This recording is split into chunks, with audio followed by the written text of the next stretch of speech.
The Woman in the Black Coat by Joseph Sheridan Lefanu. I was born into a rich and important family in Tyrone, Ireland. I was the younger of 2 daughters, and we were the only children. My sister was 6 years older than me, so we didn't play much together when I was young, and I was only 12 years old when she got married. I remember the day of her wedding well. Many people came, all of them laughing, singing and happy. But I felt sad when my sister left with her new husband, Mr. Carew. She was always very nice to me, nicer than my mother, and so I cried when she went away to her new home in Dublin. My mother and father didn't love me. They wanted sons and were not very interested in me. About a year after my sister got married, a letter arrived from Mr. Carew. He said that my sister was ill, and that she wanted to come home to Tyrone and stay with us, to be with her family. I was sad that she was ill, but also very happy about her visit. "They're leaving Dublin on Sunday," my father told me, "and they're arriving here on Tuesday evening." Tuesday came, and it was a very long day. Hour after hour came and went, and I listened all the time for my sister and her husband. Now the sky was dark, and soon it was midnight, but I couldn't sleep. I listened and waited. Suddenly, at about 1 o'clock in the morning, I heard a noise far away. I ran out of my bedroom and down to the living room. "They're here! They're here!" I called to my father, and we quickly opened the front door to see better. We waited there for a few minutes, and we heard the noise again. Somebody crying far away in the night. But we saw nothing. There were no lights and no people there. We went outside, waiting to say hello and to help my sister with her bags. But nobody was there. Nobody came. I looked at my father, and he looked at me. We didn't understand.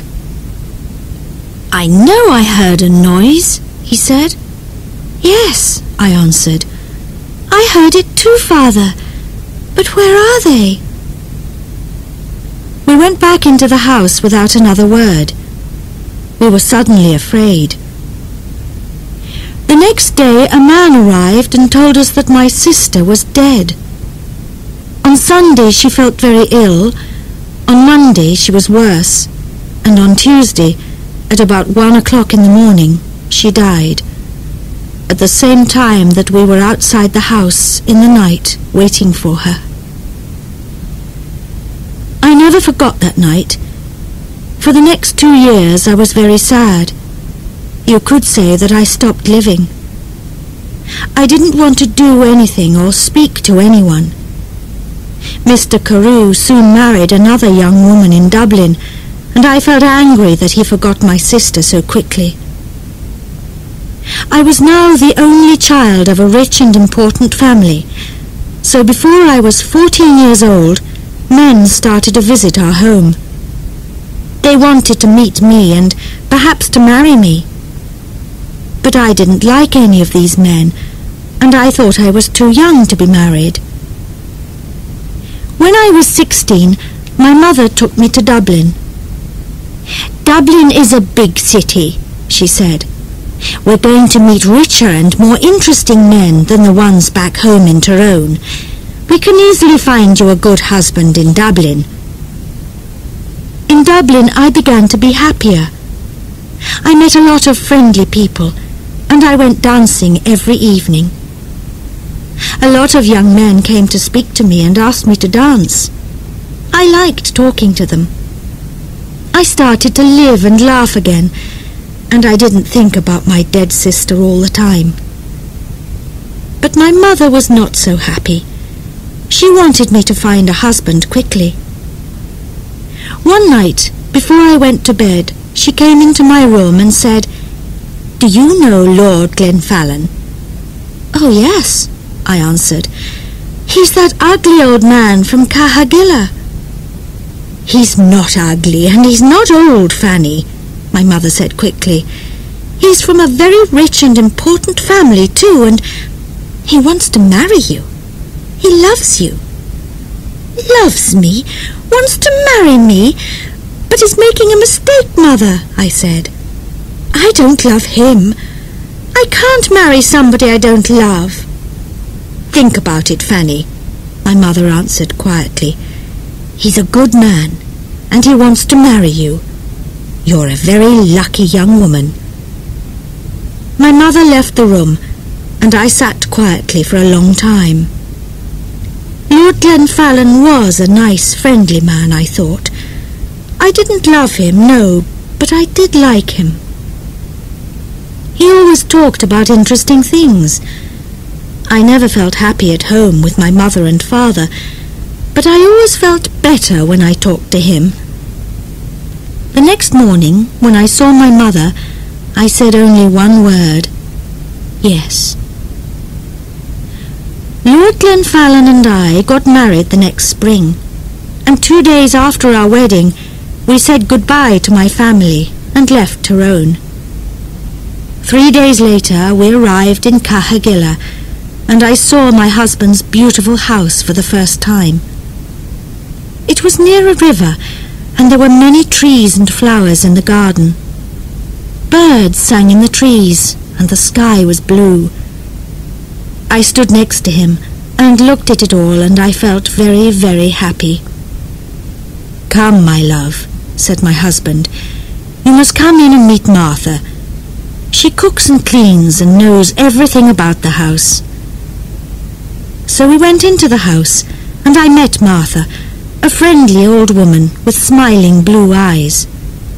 She showed me round the house. Suddenly I felt excited to be there. It was a very happy place. Women sang in the kitchen, men built fires in the living rooms, and there were dogs and cats everywhere. "Come with me now, madam," said Martha, "and look at your bedroom. Then we can take up your bags, and you can wash before dinner." I followed her, and soon we arrived at a big brown door. "This is your room," she said, and she opened the door. I stood and looked, suddenly cold with fear. In front of me stood something big and black. I didn't know what it was. I thought it was an old coat, but without anybody inside it. I jumped back quickly, very afraid, and moved away from the door. "Is something wrong, madam?" Mother asked me. "Nothing. Perhaps it's nothing," I answered quickly. "But I thought I saw something in there. I thought I saw a big black coat there when you opened the door." Martha's face went white with fear. "What's wrong?" I asked her. "Now you look frightened." "Something bad is going to happen," she said. "When someone sees the black coat in this house, we'll know that something bad is going to happen soon to the Glenfallen family. I saw the black coat when I was a child, and the next morning old Lord Glenfallen died. Something bad is going to happen now, madam. I know it." We went down to have dinner. I felt unhappy and afraid, but I didn't say anything to my husband about the black coat. I wanted to forget about it and be happy again. The next day, Lord Glenfallen and I went for a walk together to look round the house and gardens, because I wanted to know my new home better. "I like this house and all the people here," I said, "and I'm happy to be here with you. It's much better than Tyrone." My husband was very quiet for a long time. He walked with his head down, thinking. Then suddenly he turned to me, took my hand and said, "Fanny, listen to me. Listen carefully. There's something I must ask you. Please, only go into the rooms in the front of the house. Never go into the rooms at the back of the building, or into the little garden by the back door. Never. Do you understand me, Fanny?" His face was white and unhappy. I understood his words, but I didn't understand why he was suddenly a different man. Here at Cahagilla, he never smiled or laughed any more. Perhaps the back of the house was dangerous, I thought, but he didn't want to talk about it any more. We went back to the house without speaking, and again I tried to forget his words and to be as happy as I was before. It was about a month later that I met the other woman for the first time. One day I wanted to go for a walk in the gardens. It was a beautiful day, and I ran up to my room after lunch to get my hat and coat. But when I opened the door of my room, there was a woman sitting near the fire. She was about 40 years old, and she wore a black coat. Her face was white, and when I looked closely, I saw that her eyes were white too. She was blind. "Madam," I said, "this is my room. There is a mistake." "Your room?" she answered. "A mistake? No, I don't think so. I don't think there's a mistake. Where is Lord Glenfallen?" "Down in the living room," I said. "But who are you, and why are you here in my room?" "Tell Lord Glenfallen that I want him," was all she said. "I must tell you that I am Lady Glenfallen, and I want you to leave my room now," I said. "Lady Glenfallen, you are not, she cried, and hit my face very hard. I cried out for help, and soon Lord Glenfallen arrived. I ran out of the room as he ran in, and I waited outside to listen at the door. I did not hear every word, but I knew that Lord Glenfallen was very angry, and the blind woman was very unhappy. When he came out, I asked him, "Who is that woman, and why is she in my bedroom?" But my husband didn't answer me. Again his face was white with fear. His only words were, "Forget her." But I did not forget her, and every day it was more and more difficult to talk to my husband. He was always quiet now, always sad and afraid. He sat for hours looking into the fire with his unhappy eyes, but I didn't know why, and he didn't want to tell me. One morning after breakfast, Lord Glenfallen suddenly said, "I have the answer. We must go away to another country, to France or Spain perhaps. What do you think, Fanny?" He didn't wait for my answer, but left the room very quickly. I sat and thought for a long time. Why must we leave Cahagilla? I didn't understand. And I didn't want to go too far away from my mother and father in Tyrone. They were old now, and my father was sometimes ill. They didn't love me very much, but I wanted to be near them. I thought about it all day, and I didn't know what to say to my husband when he arrived back in the evening and came in to dinner. I said nothing. After dinner, I was very tired, and I went up to my bedroom early. I wanted to have a good night's sleep and think about it all again the next day. I closed my eyes and went to sleep. But I did not sleep well, because I dreamed of the black coat. Suddenly, I woke up. Everything was dark and very quiet, but somebody was at the end of my bed. There was a hand with a light, and behind the light was the blind woman. She had a knife in her other hand.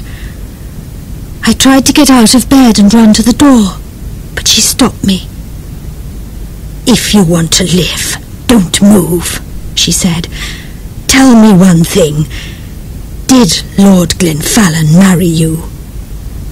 "Yes, he did," I answered. "He married me in front of 100 people." "Well, that's sad," she said, "because I don't think he told you that he had a wife. Me, I am his wife, not you, young woman. You must leave this house tomorrow, because if you stay here, you see this knife? I'm going to kill you with it." Then she left the room without a sound. I didn't sleep again that night. When morning came, I told my husband everything. "Who is the blind woman?" I asked him. "She told me last night that she is your wife, that I am not your wife." "Did you go into the rooms at the back of the house?" asked my husband angrily. "I told you that you must never go there." "But I didn't," I answered. "I was in my bed all night. She came to me. Please tell me what is happening." My husband's face was white again now, and he didn't speak for a long time. Then he said, "No, she is not my wife. You are. Don't listen to her. She doesn't know what she is saying." And he left the room. I ran to find Martha. I didn't like this house anymore. My husband was a difficult man, and I didn't understand him. Who was the blind woman? I wanted to know everything. "Don't cry, madam," said Martha when I found her. "Sit down and listen to me. What I'm going to tell you is not very nice. The blind woman, the woman in the black coat, is dead. You saw her ghost. She was married to your husband, and she was Lady Glenfallen. Nobody knows how she died. Her bedroom was at the back of the house. Somebody saw your husband with a knife in his hand on the night she died. But did he kill her? Nobody knows. When we found her, the knife was on the floor next to her, and her eyes... Somebody cut her eyes out after she died. Perhaps he didn't want her to see his other women. His next wife. You. I didn't wait to speak to my husband again. I left that day. I was too afraid to stay another minute at Cahagilla. I knew that the blind woman was going to come back again and kill me. I said goodbye to Martha, took my bags, and told my driver to take me back to Tyrone. I'm happy living here with my mother and father now. The house is quiet. I sleep well each night, and they are friendlier to me than they were before. Sometimes my dead sister visits me at night, but I'm never afraid. She tells me that the blind woman is trying to find me at Cahagilla, and that she wants to kill me. She is jealous of me, but she can never find me there. She must wait for the next Lady Glenfallen. Imray came back. From The Return of Imray by Rudyard Kipling, 1891. One day Imray was there, in the little town in the north of India where he lived and worked, and the next day he was not. He disappeared. One day he was with his friends, having a drink at the bar, laughing with them, friendly, happy, and then the next morning he was not at his office, his house was quiet, and nobody could find him. "Where did he go?" his friends asked each other at the bar. "And why so suddenly? Why did he say nothing to us?" They looked in the rivers near the town and along the roads, but they found nothing. They telephoned all the hotels in the nearest big city, but nobody there knew anything about Imray. Days went by, and Imray did not come back. His friends in the town slowly stopped talking about him at the bar and at the office. They began to forget about him. They sold his old car, his guns, and all his other things. And his boss wrote a letter to Imre's mother back in England and told her that her son was dead. Disappeared. Imre's house stood unlived in and quiet for 3 or 4 long, hot summer months. The hottest weather was finished when my friend Strickland, a policeman, moved to live in it. People said that Strickland was a very strange man, but I always went to see him and have dinner with him when I was in the town working for a day or two. He had 1 or 2 other friends, too. He liked his guns, he liked fishing, and he liked his dog, a very big dog called Tietjens. Tietjens always went to work with Strickland and often helped him in his police work, so the people of the town were quite afraid of her. Tietjens moved into the house with Strickland, and she took the room next to Strickland's, where she had her food and where she slept. One day, some weeks after Strickland went to live in Imre's house, I arrived in the town at about 5 o'clock one afternoon and found that there were no rooms at the hotel, so I went round to Strickland's place. Tietjens met me at the door, showing her teeth, not moving. She knew me quite well by this time, but she did not want me to go in. She waited for Strickland to come and say a friendly "hello" to me before she moved away. Strickland was happy to give me a room for 2 or 3 days, and I went to get my bag from my car. It was a nice house with a big garden. Inside there were 8 rooms, all white and clean. Strickland gave me a good room, and at 6 o'clock his Indian servant, Bahadur Khan, brought us an early dinner. "I must go back to the police station for an hour or 2 after dinner, I'm afraid. My men are questioning a man down there, and I want to know what answers they're getting," Strickland said. He left me at the house with a good cigar and with Tietjens, the dog. It was a very hot, late summer evening. Soon after the sun went down, the rain came. I sat near the window of the living room, watched the rain, and thought about my family and friends back home in England. Tietjens came and sat next to me and put her head on my leg, looking sad. The room was dark behind me, and the only noise was the noise of the rain driving down out of the night sky. Suddenly, without a sound, Strickland's servant was there, standing next to me. His coat and shirt were wet from the rain. "Sorry, sir. There is a man here, sir. He's asking to see somebody," the servant said. I asked him to bring a light, and I went to the front door, but when the light came, there was nobody there. When I turned, I thought I saw a face looking in through one of the windows from the garden. It disappeared quickly. "Perhaps he went round to the back door," I said to the servant. So we went through the living room and the quiet, dark kitchen to the back door. But there was nobody there. I went back to my chair and my thoughts by the window, not very happy with Strickland's servant, and not very happy about the face at the window, the strange visitor in the rain. I took some sugar with me to give to Tietjens, but she was out in the garden, standing in the rain, and did not want to come inside. She looked frightened, I thought. Some time later, Strickland arrived home, very wet, and the first thing he asked was, "Any visitors?" I told him about the disappearing visitor in the rain. "I thought perhaps he had something important to tell you," I said, "but then he ran away without giving his name."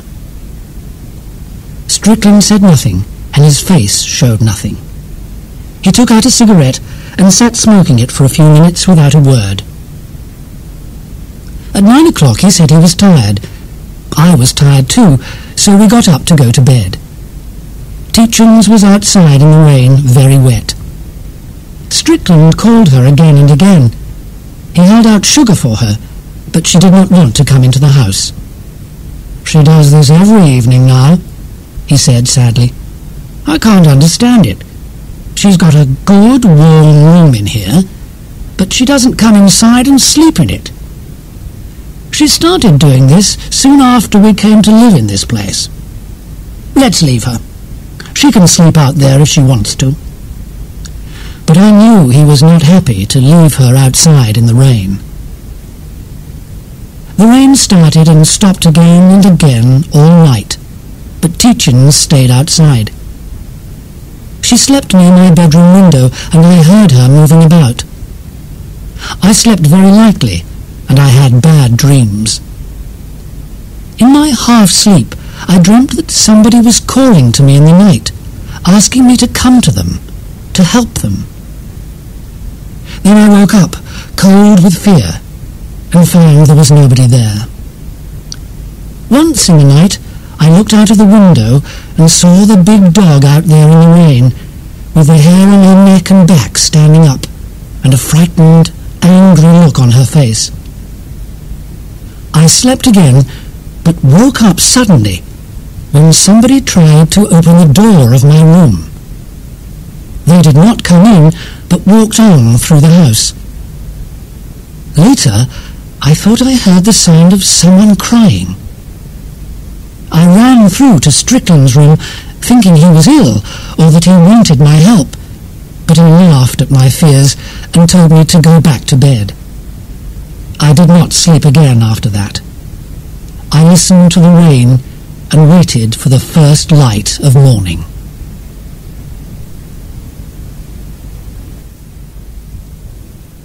I stayed in the house with Strickland and his dog for 2 more days.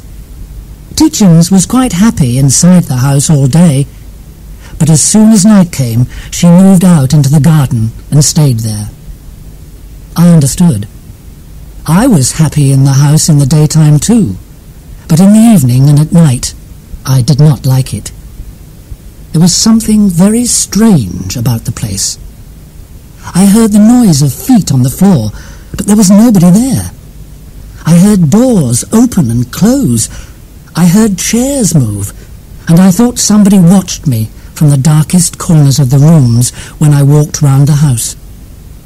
At dinner on the 3rd evening, I talked to Strickland. "I'm going to the hotel tomorrow. They've got a room there now. I'm very sorry, but I can't stay here. It's the noises in the house, you see. I'm not getting any sleep at night, and I can't work well in the day because I'm too tired." He listened carefully, and I knew he understood. Strickland is a very understanding man. "Stay with me for another day or two, my friend," he said. "Please, don't go. Wait and see what happens. I know what you're talking about. I know there's something very strange about this house, and I want to know what it is. I think Tietjens knows. She doesn't like coming inside after dark." Suddenly, he stopped talking, his eyes on one corner of the ceiling above my chair.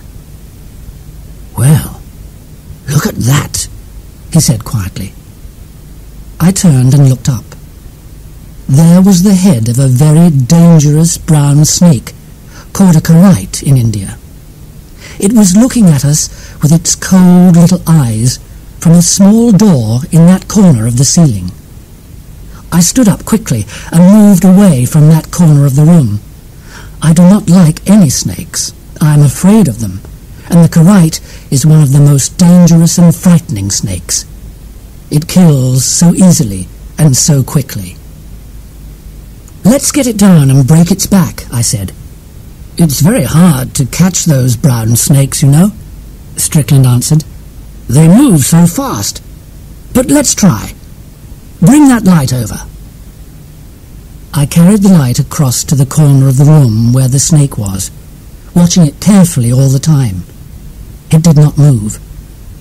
Strickland carried his chair over to the same corner, took one of his guns from a cupboard near the door, and climbed up on the chair. But the snake saw him coming. its head suddenly disappeared, and we heard it move away across the ceiling above our heads. "Snakes like it up there in the ceiling. It's nice and warm," said Strickland. "But I don't like having them there. I'm going up to catch it." He pushed open the small door in the ceiling and put his head and arms through. He had the gun in one hand, ready to hit the snake with it and break its back. I watched from below. I heard Strickland say, "I can't see that snake, but... Hello, what's this? There's something up here." And I saw him pushing at something with the gun. "I can't quite get it," he said, and then suddenly, "It's coming down! Be careful down there! Stand back!" I jumped back. Something hit the centre of the ceiling hard from above, broke noisily through it into the room, and hit the dinner table. It broke some glasses and plates on the table. There was water all over the floor. I went over with the light and looked down at the thing on the table. Strickland climbed quickly off the chair and stood next to me. It was a man. A dead man. "I think," Strickland said slowly, "that our friend Imre is back." Suddenly something moved out from under one leg of the thing on the table. It was the brown snake, the Karaite, trying to get away. "So the snake came down with our dead friend, I see," Strickland said, and he pushed the snake off the table onto the floor, hit it with his gun, and broke its back. I looked at the dying snake on the floor and said nothing. Strickland went over to a cupboard and took out a bottle of whiskey and 2 glasses. He gave me a drink. "Is it Imre?" I asked. "Yes, that's Imre," he answered. "And somebody killed him." Now we knew why there were noises round the house at night, and why Tietjens did not like sleeping inside the house. She knew that Imre was up there, dead. She knew that Imre's ghost walked through the house at night, trying to find somebody to help him. A minute later we heard Tietjens outside. She pushed open the door with her nose and came in. She looked at the dead man on the table and sat down on the floor next to Strickland, looking up at him. "You knew Imre was up there all the time, over our heads," Strickland said to the dog, looking down at her. "Somebody killed him, and perhaps you know who did it too. Dead men do not climb up into the ceilings of houses and close the ceiling door behind them. So the question is, who put him there and closed the ceiling door? And who killed him? Let's think about it." "Let's think about it in the other room," I said. "Not here." "You're right," said Strickland with a smile. "Let's go into the living room." We went through to the living room and sat there, smoking cigarettes and drinking our whiskey. Strickland said nothing, but sat quietly and thought for a minute or two. His gun was on the floor next to his chair. "So, Imre is back," he said again, slowly. "You know, when I took this house, I took Imre's 3 servants too. They stayed here to work for me. Did one of them kill him? I was not quite happy about that when I questioned them at the time Imre disappeared, you know. Why not call them in, one at a time, and question them again?" I said. "See what they have to say." There was a noise at the back door from the kitchen. It was Bahadur Khan, Strickland's servant, coming in to take the dinner things away. Strickland called him, and the man came into the living room without any noise. He wore no shoes. He was a tall and strong-looking man. He stood quietly near the door and waited. "It's a very warm night, Bahadur Khan. Do you think more rain is coming?" Strickland began. "Yes, sir. I think it is." the servant answered. "When did you first start to work for me, Bahadur Khan?" "When you came to live in this house, sir. You know that. After Mr. Imre suddenly went away to Europe, sir." "He went away to Europe, you say? Why do you say that?" "All the servants say he went to Europe, sir." "Do they? That's very strange, Bahadur Khan. I asked them before, but they didn't know. You said it to me, Bahadur Khan, but they didn't know. And Mr. Imre went to Europe, you say, but he never said a word about it to his friends or to his other servants before he went. He told only you, Bahadur Khan. Do you not think that is strange?" "It is strange, sir," the man answered very quietly. "And why do you say it? Why do you want us to think Mr. Imre went to Europe?" The tall man did not answer. He looked very frightened now. His eyes were white in the dark. He moved nearer the door, but Strickland went on. "But now, suddenly, Mr. Imre is back again, Bahadur Khan. He's back in this house. Come and see him. He's waiting for his old servant." Strickland took his gun off the floor and stood up quickly. He pushed the gun into Bahadur Khan's face. "Sir!" The tall Indian moved back, very frightened now, and put up his hands. "Go and look at the thing on the table in the next room, Bahadur Khan," Strickland said. "Go on. Take the light. Go and see Mr. Imre. He's waiting for you." Slowly the man took the light and walked to the door. Strickland was behind him, pushing the gun into his back. The tall Indian stopped near the table and looked down at the dead man. His face was yellow with fear. "You see?" asked Strickland coldly. "Mr. Imre is back." "I see, sir." "And now I know. You killed him, Bahadur Khan. Why?" "I killed him, sir, yes. He was not a good man, sir. He put his hand on my child's head one day. The next day my child was very ill, and the next day he died. He was my oldest son, sir. Mr. Imre killed my son. He was a bad man. So I killed Mr. Imre in the evening of the same day when he came back from his office. Then I put him up above the ceiling and closed the door." Strickland turned to me. "You hear that? He killed Imre," he said. Then he went on, "You were clever, Bahadur Khan, but Mr. Imre came back. And now I'm taking you to the police station." "But no, sir," Bahadur Khan said with a sad smile. "We are not going to the police station. Look, sir." He moved back from the table and showed us his foot. There was the head of the brown snake, the deadly karite, with its teeth in his foot.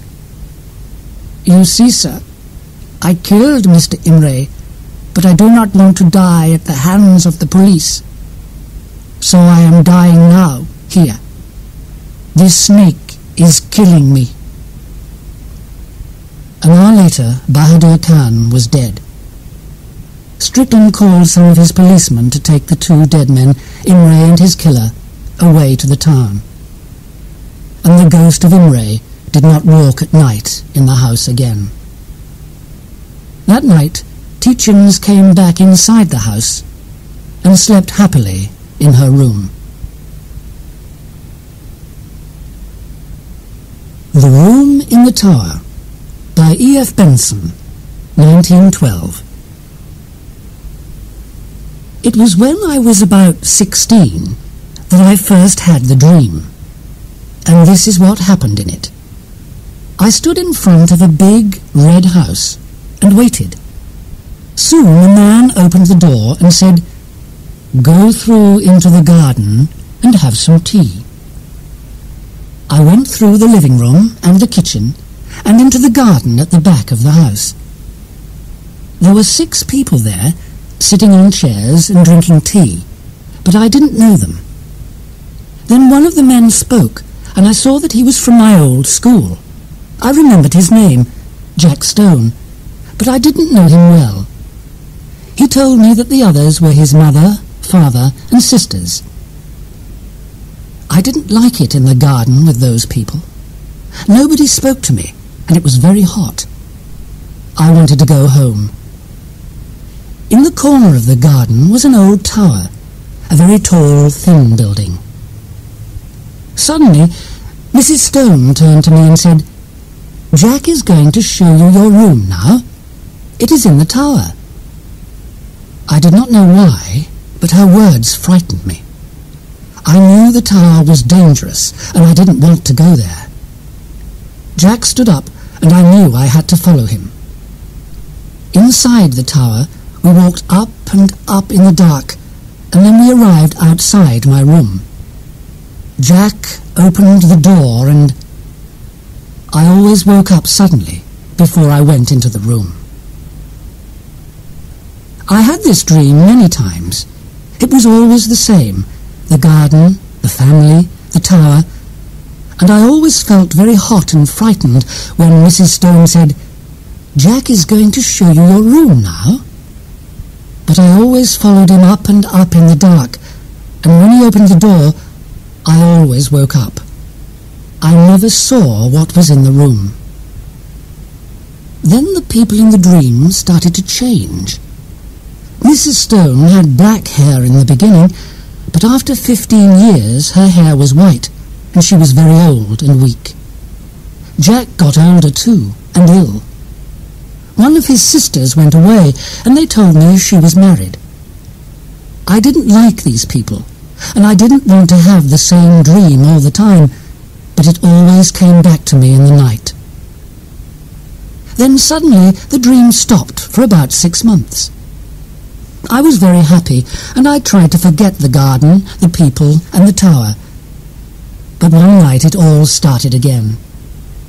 This time, Mrs. Stone wasn't there, and all the family wore black. Mrs. Stone is dead, I thought. Perhaps Jack isn't going to take me to the tower this time. But suddenly, Mrs. Stone spoke. I couldn't see her, but she said, as before, "Jack is going to show you your room now." As usual, I followed him, but this time the tower was darker than before. From a window in the tower, I saw a stone in the centre of the garden, under a tree, with these words on it: "Remember the bad and dangerous Julia Stone." Again I woke up cold and afraid. In the first week of August that year, I went with a friend, John Clinton, to stay in a house in Sussex. "Please come," he said. "My family are coming too, and they say it's a very nice place where we can walk and swim. We can drive down together on Sunday afternoon." Sunday came, and we had a nice afternoon driving down to Sussex in the sun. We arrived in the village where the house was at about 5 o'clock. We did not know where the house was, so we asked somebody. He told us it was over the river and behind some trees outside the village. John was the driver, and because it was so hot, I went to sleep as he drove. I woke up when the car stopped and found that I was in front of the same house as the one in my dreams, the house of the Stone family. We walked through the living room and the kitchen and into the garden at the back. I knew without looking that there was a tower in the corner of the garden.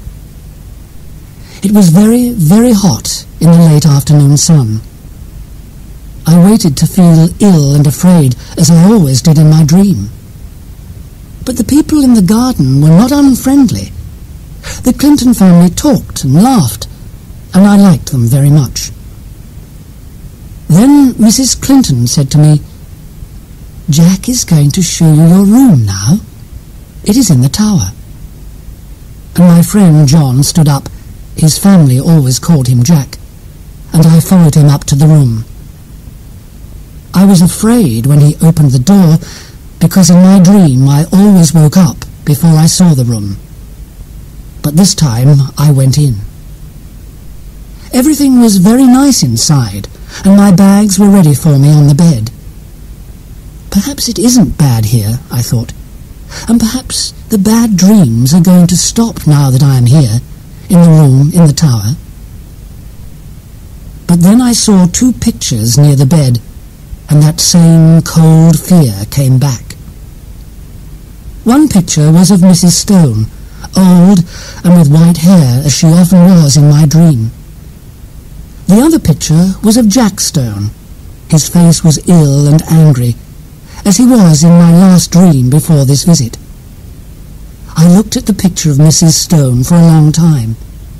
She had dangerous eyes, and they followed me round the room. John Clinton came back to tell me dinner was ready. "I don't like this picture, John," I said. "I'm going to have bad dreams tonight if it stays in here. Can we move it outside?" "Yes," said John. "Let's move it now." But when we tried to carry it out, it was very, very heavy. We could not carry it. We put it down on the floor. John suddenly said, "Oh, look, there's blood on my hand, a small cut from this picture." Then I saw that there was blood on my hand too. But after we washed our hands, we saw no cuts. So we tried again to move the picture. I didn't want to look at Mrs. Stone's face as we moved her picture through the door, but her eyes followed me again. There was a smile on her face now, but her eyes were more dangerous than before. Her mouth was blood red, and the picture was heavier and heavier. We left the picture outside the door of my room. We went down to dinner, and when we finished, John and I went out into the garden to smoke.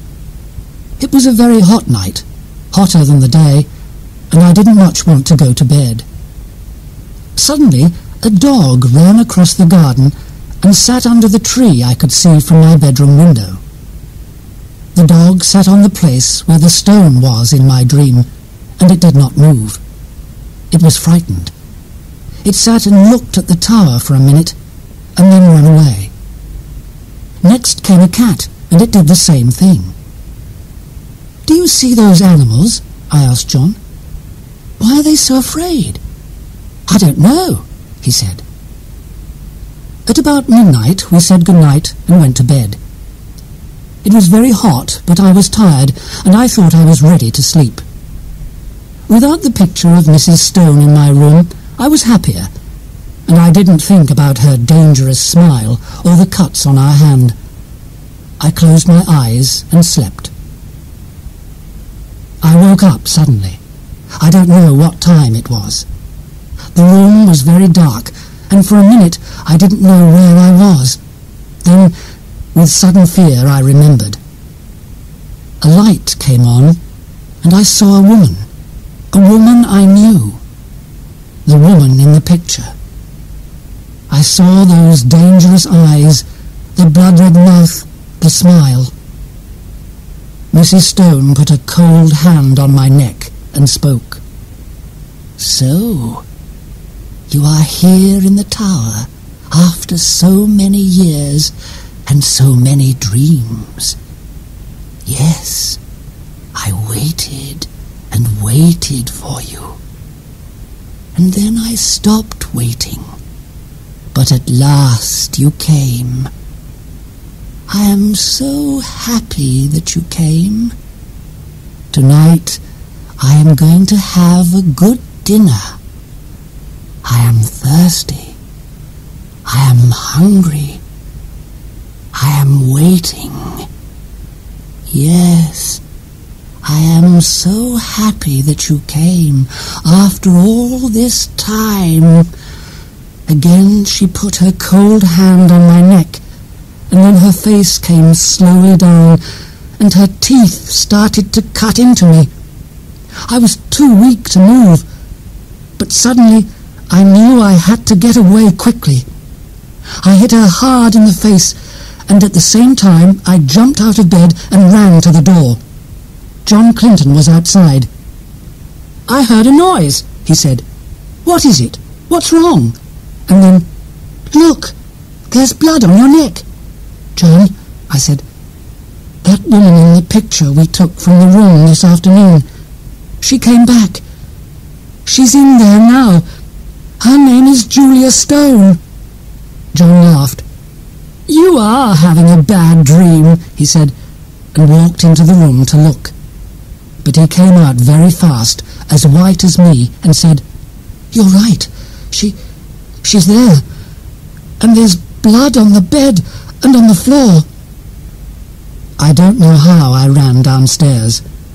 My legs were weak, and it was difficult to stand, but soon we were out in the garden again.